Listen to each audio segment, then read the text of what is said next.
I'm going to show you how to make a one-shot dragon build in minutes. All I ask is if this video helps you that you smash that like button, and if you want to see more then feel free to subscribe. As usual, for those of you on Patreon, the written guide will be up over there.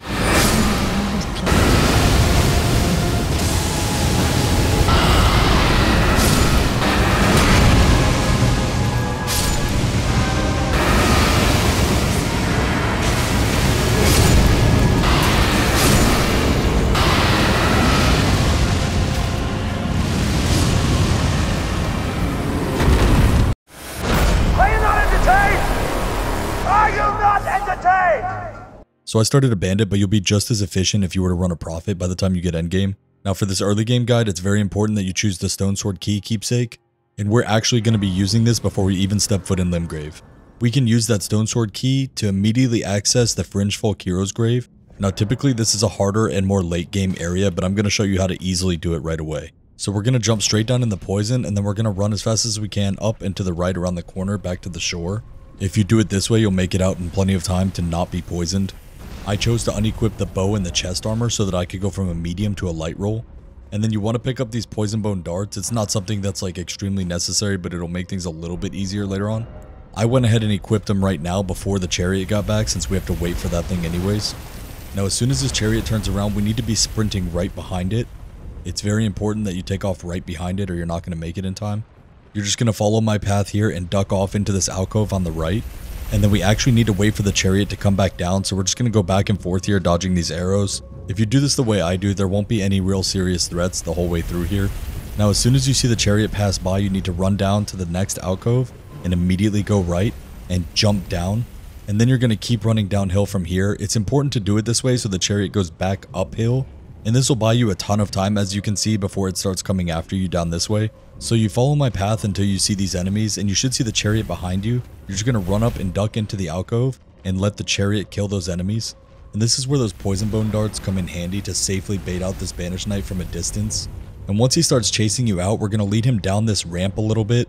This would be a really tough fight at this point in the game, but what we could do is just wait for the chariot and then duck into an alcove and let it kill him. And this is the big brain way of getting the Dragon Communion Seal without having to fight anything before you even hit Limgrave. So now that he's taken care of, you go and loot his corpse, pick up the Dragon Communion Seal, and this is maybe the best and highest damage seal that you can use at the beginning of the game. It has hybrid scaling in Faith and Arcane, and it'll boost our Dragon Communion incantations by 15%.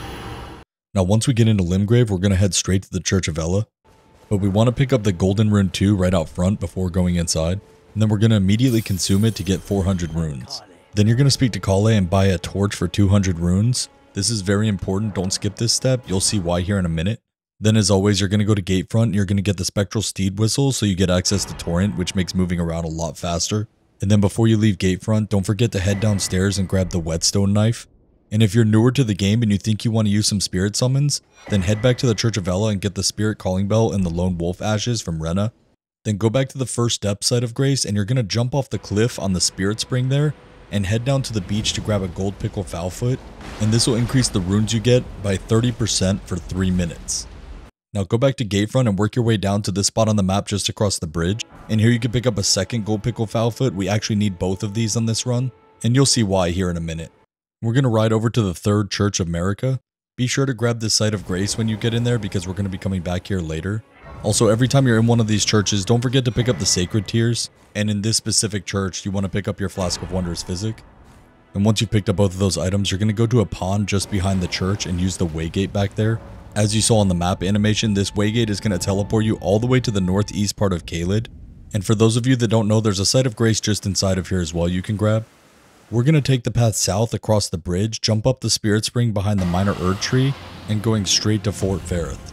Now just over the bridge, there's a small graveyard by Len's Rise with a bunch of golden runes if you feel like picking those up. Just be sure to activate the Site of Grace at Fort Ferrith before running inside.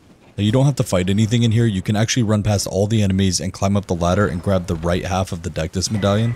From here you're just going to turn around, run across the roof, jump into the hole inside, dodge the rat, grab the Golden Rune 12, jump over to the other platform, jump down past the giant rat and grab the Radagon Soar Seal Talisman. And we'll use this to get about 20 levels worth of stats. Then you could just leave using your Memory of Grace. From Fort Ferrith, we're just going to head south and navigate our way safely down the cliff to the southern Aeonia Swamp Bank Site of Grace. And then we're just going to pass time until nightfall because the only time that Deathrite birds spawn is at nighttime. And while killing this Deathrite bird at this level would be very difficult, there's actually a way that we can kill him without having to fight him. Basically, you just need to bait him over to the cliff where I did, and then bait him along that cliff like I did over here to this large tree root. Then if you stand on the edge of the cliff under the tree root, he should jump to his death. Now he will reward you with the Death's Poker, which is one of the strongest weapons in the game. Now we don't actually need this weapon for this playthrough, but we're going to use the skill on the weapon to power level ourselves incredibly fast. And I'm going to show you exactly how in detail right now. Now a word from today's sponsor, Factor. Factor meals are the ideal and convenient choice for those with busy lifestyles, as meals arrive pre-prepared and ready to eat in 2 minutes or less. And there are plenty to choose from with a rotating menu of 34 plus meals per week. It's a great choice for those trying to live a healthier lifestyle, as Factor meals can help you achieve your calorie goals, helping you to avoid ordering junk food with their quick-to-make meals. With keto, calorie smart, vegan, and vegetarian options, there's something for everyone. Meal plans range from 4 to 8 meals per week, allowing you to tailor your order on the website depending on your requirements. Get 50% off your first Factor box and free wellness shots for life using my link, which means you can choose 2 free wellness shots from 3 available flavors for every order while you're still a subscriber. Just scan the QR code on screen or click the link in the description below. Thanks again to Factor for sponsoring this video.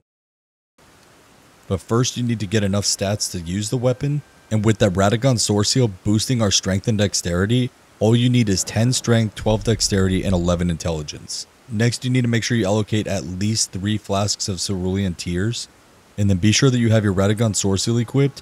Have your Death's Poker in your first weapon slot and your Torch in your second weapon slot. Also be sure that you equip your 2 Gold Pickle Foul Feet as well. Now we're going to do the Sleeping Dragon dupe rune farm, but we're going to do it in about 1/3 the time of a bleed build.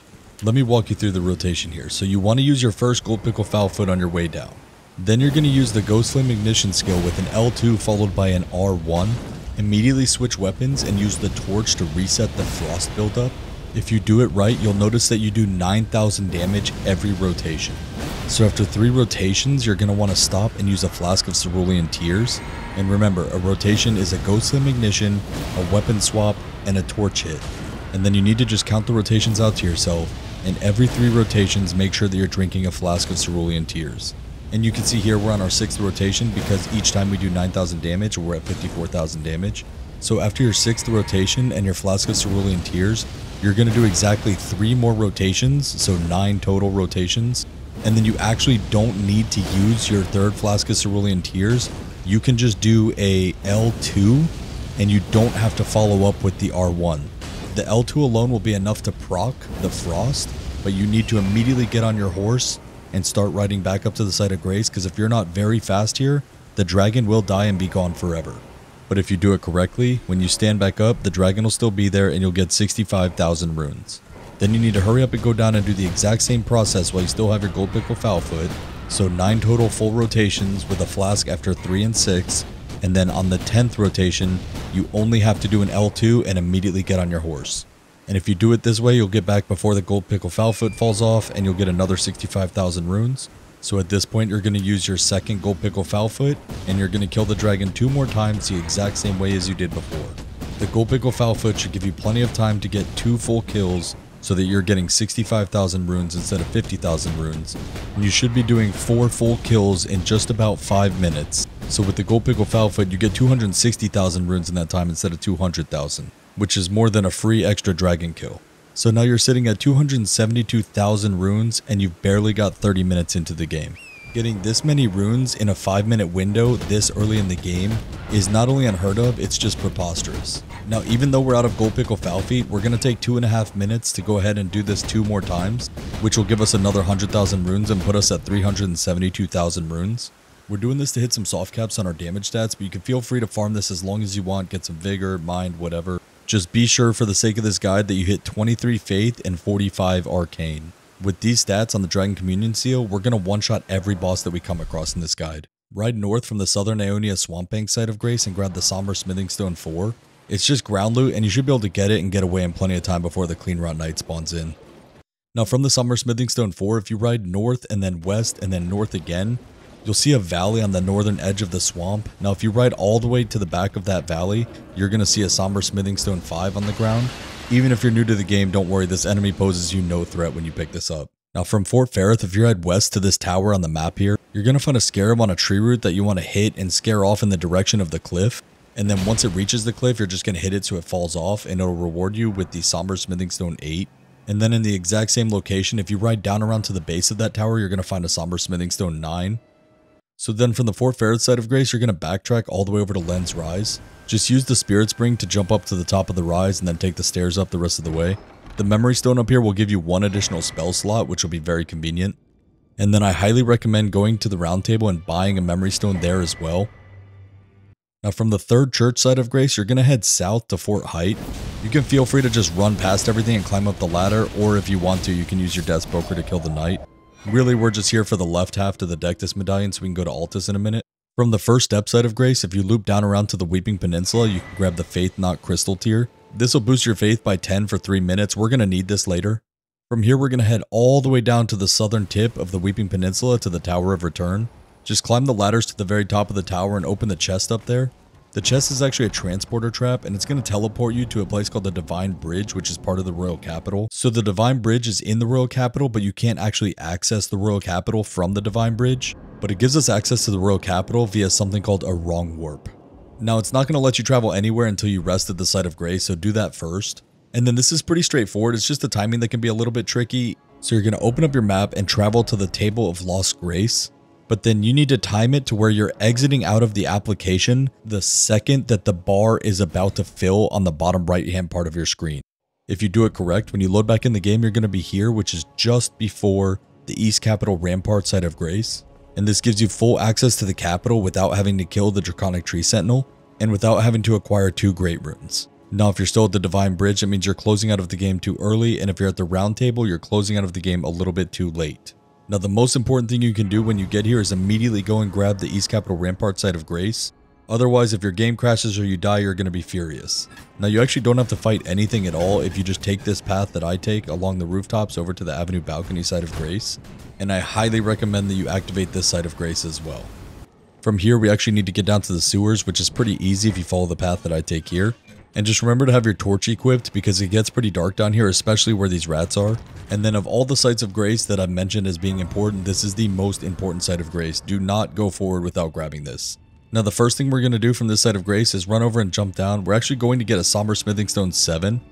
It's really close and very easy to get. All you need to do is jump down this ladder, run along the platform, run up this pipe until it levels off, and then jump down to your left. And then I recommend healing from the fall damage. It's not super necessary, but if you catch a firebomb from up top, you're going to be upset. From here, you can actually see the Somber Smithing Stone 7 on the ground below you. You just need to wait until the giant crayfish has its back to you. That thing will absolutely one-shot you, so make sure that it's turned around when you jump down. But as you can see, if you do it this way, you actually have plenty of time to grab the Smithing Stone 7 and take your time going back to the underground roadside side of Grace. My methodology here was really just getting you guys a way to do this without losing your runes if you wanted to. Obviously, if you have no runes, then you could even feel free to use your Memory of Grace or whatever you want to do. Now, the Somber Stone 6 is actually even easier to get. All you need to do is go up the same pipe, but instead of jumping down to the left, you're going to jump across this little platform over to your right. As you can see, there's an enemy hanging right above this thing waiting to drop on you, so you want to just snatch and run on this one. But you can actually get away unharmed if you just follow this path over here and jump down to this lower pipe. And then walk down the pipe so you're closer to the ground when you jump down, and you actually will not die from fall damage here. Then you just need to walk over to this corner until you lose the aggro of the enemies above, and you should be able to fast travel out of here and keep all of your runes intact. Again, if you have no runes, then feel free to speed this up with a Memory of Grace. Now from Gatefront, we're going to follow the path up to the War Master's shack, and really what we're after here is getting access to buy the Ash of War and Dur. Now if we put this on a dagger and use that right before using our dragon attacks, it increases all of our damage absorptions by 45%, and it gives us so much poise that we're immune to staggers except for things like knock-up attacks. Now follow the path on the cliff on the east side of Stormvale, and we're going to take the Waygate in the ruins. Be sure to grab the South Academy side of Grace and then take the Waygate over in the gazebo. And this Waygate will actually spit you out right next to EG, which is where we were heading next anyways. EG sells Somber Smithing Stones 1, 2, 3, and 4. You're just going to buy the ones you're missing. For me, that was Somber Smithing Stone 2 and Somber Smithing Stone 3. Just make sure you have at least one of each of these. At this point, you now have all Somber Smithing Stones 1 through 9. which means we're only missing a Somber Ancient Dragon Smithing Stone, so we can now level our Dragon Communion Seal all the way up to +9, which is 1 away from max. And with our Faith Knot tier activated, we're actually at that 30-45 soft caps for a hybrid catalyst, but we're actually going to take this and crank the damage up even higher. Head over to the Frenzy Flame Tower and make sure that you grab the Site of Grace just south of it. We need the Site of Grace because we're actually coming back here a couple times later on. Once you've activated the Site of Grace, just ride over to the tower, jump past the rats and climb the ladders. Open the chest on the 3rd level for the Howl of Shabriri incantation. This is the reason that we needed to go all the way to 33 faith rather than that 30 soft cap. This is the best damage boosting body buff in Elden Ring for any spell casting build. It increases your damage from any source by 25%. Now that we have Howl of Shabriri, we're going to toss the Faith Knot Crystal tier into our flask, and you can actually test it out at the top of the Frenzy Flame Tower. Killing this group on top of the tower will permanently get rid of that really annoying Frenzy Flame up in the sky. Now from here, just head up north to the Grand Lift of Dectus so you can finally access the Altus Plateau. Now you're going to loop all the way up through the Altus Plateau over to Mount Gelmir. You can use the Waygate on the Broken Bridge to make this a lot faster. Then it's really straightforward to just follow the path across the bridge over to Mount Gelmir. And if you keep riding to where the path ends, you're going to find the Corpse Stench Shack and Golden Vow. Now this is going to be another snatch and run situation because there's going to be dogs everywhere. You're going to get invaded by Anastasia, but if you run back far enough towards the Site of Grace, Anastasia will return to her world and you're good to go. Now we're going back to Fort Faerith, but this time we're actually going to kill the Slumbering Dragon Grail. So if you feel like you're struggling, you want more vigor, anything like that, definitely farm some levels here before doing this. But you can easily push up to level 60, 80, even 100 here if you really needed to because you're newer to the game. What we're really after at this point is the 5 Dragon Hearts that we get for killing her. So now that we have 5 hearts, we can head over to the Cathedral of Dragon Communion. And this is where you actually purchase the Dragon Communion incantations.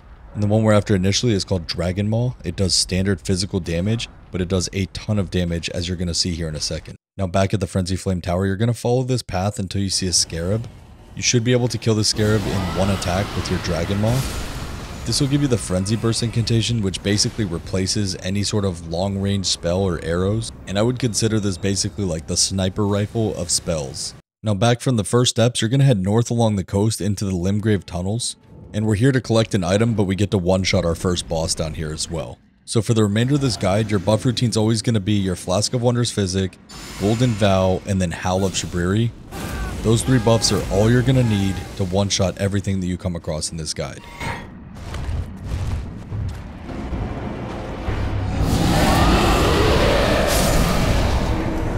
So this damage is actually really low compared to what you're going to start seeing here in a minute. But we wanted to kill the Stone Digger Troll for the Roar Medallion. This is a talisman that increases Dragon Roar damage by 15% and Dragon Breath damage by 10%. Speaking of Dragon Breath attacks, we're actually going back to the Cathedral of Dragon Communion and we're going to purchase Dragon Ice. And this is an Ice Dragon Breath attack that can also cause Frostbite. So we're just going to ride south along the edge of the lake to go to this spot to trigger the fight with Flying Dragon Egil. Now with our 3 buffs and our Roar Medallion equipped, we can go on to our next one-shot.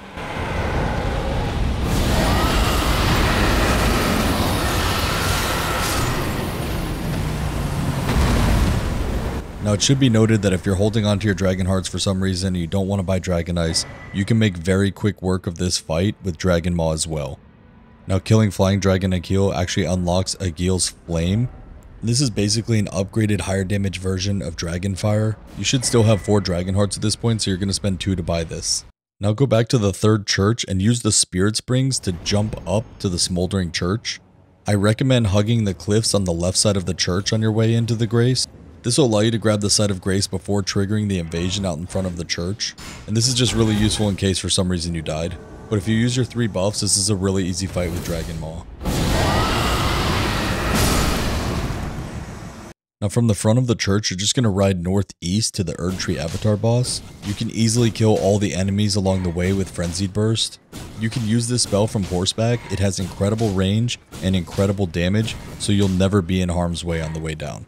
Once you reach this point, you want to use your Flask, your Golden Vow, and your Howl of Shabriri, and then run up to the edge of the Broken Pot and use Egil's Flame.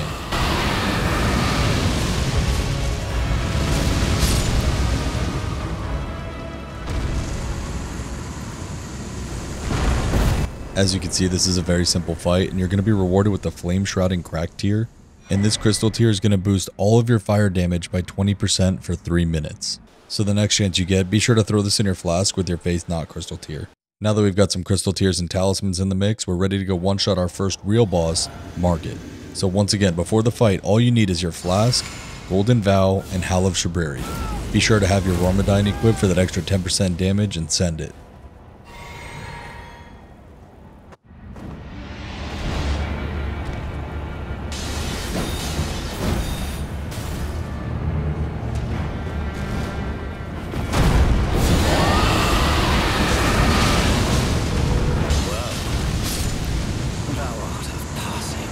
Alternatively, if you're newer to the game and you're having trouble getting a full breath attack off uninterrupted, just summon your wolves, have them distract Margit, and then it should make getting your full breath attack off very trivial. Before I forget, for those of you on Patreon, there's going to be a 3 to 5 minute extension of this over there later today. It's just a cool little twist of something I thought of that kind of adds on to this that I think you guys should try out. And for everybody still here, we appreciate you watching. If you're still here, that means you probably enjoyed the video. Do us a huge favor and smash the like button. Any questions you might have, just leave it in the comments below. We're pretty active. And if you're wanting to see the endgame version of this, be sure to subscribe so you get the notification. Thanks again, guys. Stay dangerous.